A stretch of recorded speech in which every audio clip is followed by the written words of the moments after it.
keenya jaalallee keenya baay'eetu obboleettii akkam jirtu fayyaa nagaa keessatti keessa galata waaqayyoo baga jiraatanii isin jira bagaarra geessanii hundumti keessanuu jirtu akkam jirtu warri mana keenyaaf adda taatanii maatii nu taasisanii jenna yuutuubii muboollee hojjetadhee abdii godhadhee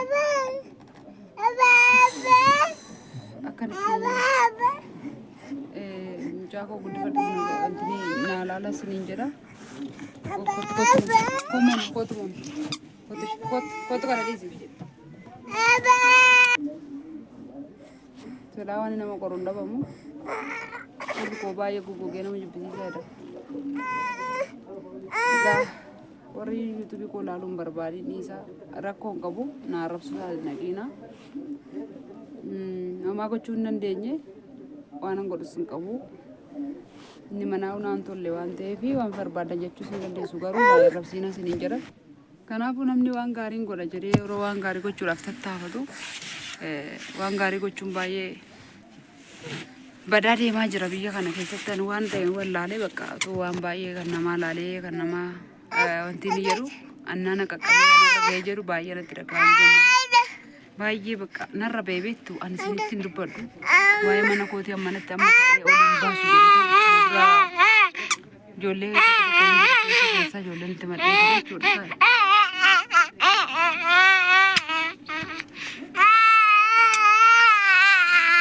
balaan argitan miidiyaa irra jirta tarii tuttushattee hin dhuftuu jechuu dandeessu moo waan tuttushadhu hin jiru bakka arga jireenya koo babbade waan nuti isinitti babbareeduuf tuttushadhu waan nuti akkasii hin jiru waan barbaadan jira maaliif wanti tuttushadhu wanni biraa wantu hin jiru jechuudha ani mana koo irra gaa jireenya akka kanaa hojiin akka kanaa jedhee si yaadne waan ta'e bakka sammuu yaa bu'eef ta'ee cirraashii yuusan amma immoo sagalee wayii dhagayeef ta'ee hin beeku bakka mataan kan sirrii miti jechuudha mataan koo baay'ee natti dhagahame isa umma beektu na dhukkuba kaleellee waaqayyo kan beeku dhugaa waaqayyooti ciisaan oole dhukkubni sunis na ciibsaa oole gara ganamaa isatu na bahee akkamitti barii immoo mata bowwoon na qabee galee na ajjeese oole namni natti fiffiiganii dhufanii buna natti urgeessanii qubna gara sinitti makkiniinii naa bitanii ol fiiganii gafiiganii soorsaan edaa shillaa na godhe maaliif an akkanatti naaf hin galle yeroo kaan yeroo na dhukkubee maal jedhe jedhu mana qorichaatti fiiga maal jedha edaa inni duuba abdii qaba maa gochuu hin dandeenye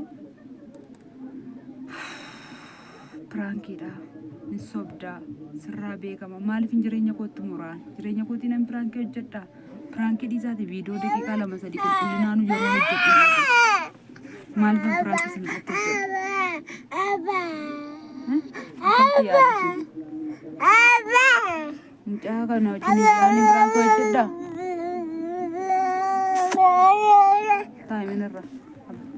taa'imee narra moona taa'imee bakka narraa taa'e bakka immoo aarii ta'e duraa uummataa na dhukkubse narraa taa'e namana kana kaa kun hojiin koo kana kanatti hojjedha mettanii nama irratti qoostu bakka hin jettanii qoostu namarratti inni amma ishiin sagalee ergitannaa keessaa mana jala seetee sammuu sin tuqaasin hojjuu sin garagashaa waan hin jettu siniifin sagalee ishee nan dhageessisa waan ishiin jette isiniyyuu mataa sin tuqammoo waan ishiin jette sagalee ergite sagalee irra seete jechuudha suursaa mana jira jettee ishiin mana jira jettee takkana gooti inni mana jiru garuu silkii manatti gatee deeme irraa kacarraa mana jira silkiinsa dhaggeeffadhaa amma narratti taphata sagaleen tana kanaa beektan irraa keessa naa dhaggeeffadhaa baay'ee mataan koo yoo jaala waan dubbatu wallaa sagaleen ani akkasitti kana dura siif erge sana dhiifama sin jedhan maaliidhaaf namni tokko namatti dhaga'ama inaara jechuudha guyyoota muraasa keessatti gaafaati natti jijjiiramtu nanaare inni kan biraa immoo as deebitee haadha warraan qaba gaafa nan jettu sanas baay'ee nanaare jechuudha beektee nanaare namni tokko immoo wanta nama jaalatuuf namatti aare jechuudha beektee duratti mucaa goddanyaa keessanaa akka obboleessa goottallaala kannaan jettu sana isaaf bilbileen ture waliin haasofnirraa garuu immoo haadha manaa dhuguma qabaa naan jedhee ture jechuudha. Haadha manaa dhuguma qaba garuu naan jedheera ta'u garuu otoo biyya sanatti natti himte gaafuma haaya akkuma duratti siin jedhee gaafa haaya jennee waliin haasofnu yoo ta'e ta'a yoo ta'uu baate immoo hin hafa jechuudha beektaa. Amma har'a geessee waggaa lama na waliin haasoftee abbaa warraa haadha warraa gara fuulduraa taana waliin jennee achiin booddee immoo as garagaltee immoo ani galuudhaaf jennaan lakki ani haadha warraan qaba gaafate nan jette sana baay'ee aana leenkii gana cabee beekte sila kanaatiif iyyuu godanyaan kee akka warraa qabdu natti meera inni kanarraa nafamu kana dura profaayilii keessan irratti mucayyoo tokkoof si dhiyaaddeera eenyu jedhee gaafsi gaafadhu isheen obboleettii koo qixisuutiin an jette turte jechuudha maaftu soba fide gaafuma sana ta'a yoo ta'aten ta'a yoo ta'uu baate immoo lakki isheenoo haadha warraa keeyyatoo jirta ta'aateen gaarii ture jechuudha beekte sila kanaatiif iyyuu bakka yoo dhuguma jaalala dhugaan na jaalatta ta'aate jaalala naa qabda yoo ta'aate wanna tokko sittan hima jechuudha wanti kunis immoo ishi jetta yoo ta'aate siifan sagalee qaba jechuudha. Akkanatti narratti taphatti sagalee kan biraas hin jiru akkanatti narratti taphata soorsaan dhokse akkanatti narratti taphata akkanatti narratti taphatti intala kanan beektu adaraa keessan naan barreessanii koomentii irratti yoo beektan taa'e gurbaan irraa dammoo taa'e. Maalidha yoo jette haadha warraa kee duraanii kana jireenya kee keessa hin barbaaddu faana jiraachuuf fedhii hin qabdu.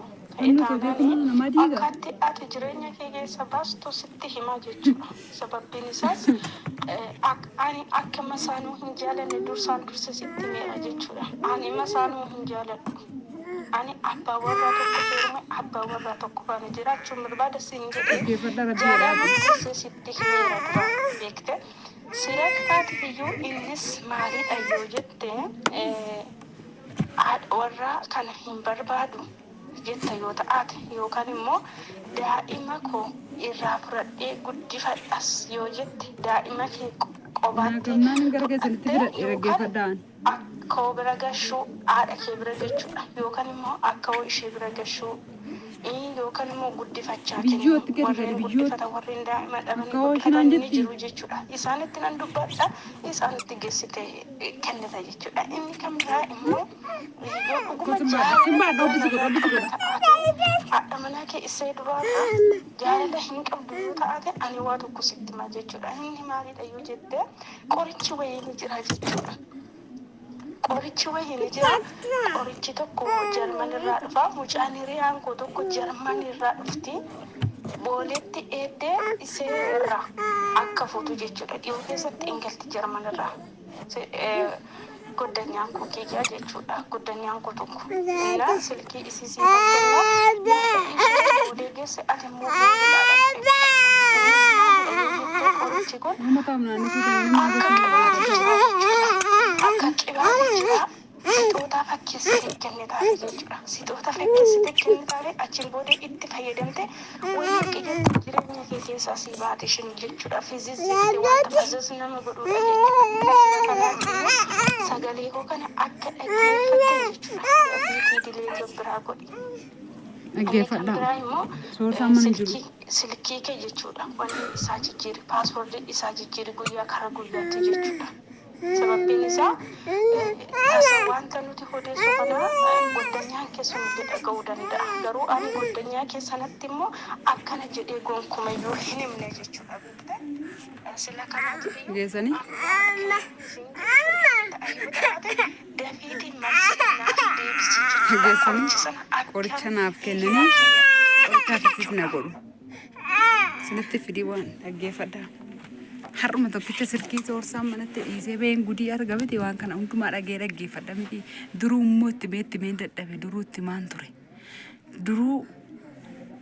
itti nimasatti yeroo baay'ee dhiisi waan tokko bakka sirradhu waan tokko hin balleessiin abbaa argite jinis naasa yoo silkii nama wajjin naasa libbikirsiifa namaa erga duraa kana seena. Anaaf qoricha kennanii anaaf fisis na godhu. Dhaggeeffadha waan isaan jechaa jira waan ishiin jechaa jirtu dhaggeeffadha. Silkii kana booda maalan godha beektu silkii koo jedheen kassaa jedhee hidhadha. Har'a waan inni dhiisee fayyifan diraamaa kana hundumaa gochaa inni godhaa wajjin baay'een hundumaa argaa jira. Dhaggeeffadha waan ishiin jechaa jirtu. mucaa kana takkittiin guddifachuu dadhabee gubadha kanuma takkittiifani wayyoo akkanatti damanni nama baxabbatama waan inni jedhee kakate waan inni jedhee na kakate duraan waan takkitti hin taatu yoo dhukkubsattes hin gatu yoo maal taates jedhee kakate an akkana seene boo shillaa na godha naaf hin galle shillaa maal ta'e jedhee manzim jira bakka tarii bakka isuma nama uqqadde kanaaf bakka dadabbarame maali jedhee manzim jira edaanii dudda duuban boolla naa qotaa jira dhaggeeffadha ani kana booda umaa hin beekti caaltuun illee hin beekti sabboontuun illee itti madheen ture kana dura caaltooti illee hin beekta akka magaalaa gudaritti illee badee torban tokko achi taa'ee ati illee na kadhattee goddanyaa kee illee na kadhachiiftee jennaan galee hin beekta inni dhufee jennaan caaltu akkan mucaa koo lidatiisa isuma dhugaa waaqayyo sanitti hima dhugaa rabbiiti kun lidatii mucaa koo torbanee jedheetan galee magaalaa gudaritti baqadhee birrii 600 qofatti harkaa qaba ishii bicha fudhadheen deeme bakka ciqiisaa wajjin gubachuusaa bakka nan jibbe bakka ilaalchuma isaa waan inni godhu dadhabe ilaalee achumaan nan deeme dhiise lidatii mucaa koo torbanitti galla waan godhu wallaaleen kaadhe dhiisee kottu malee dhiisi hin dhiifamadhanii namni meeqana gaafannaan inni dhufnaan caaltuun isin jirti akkan hin sobne mucayyoon as keessa jirtu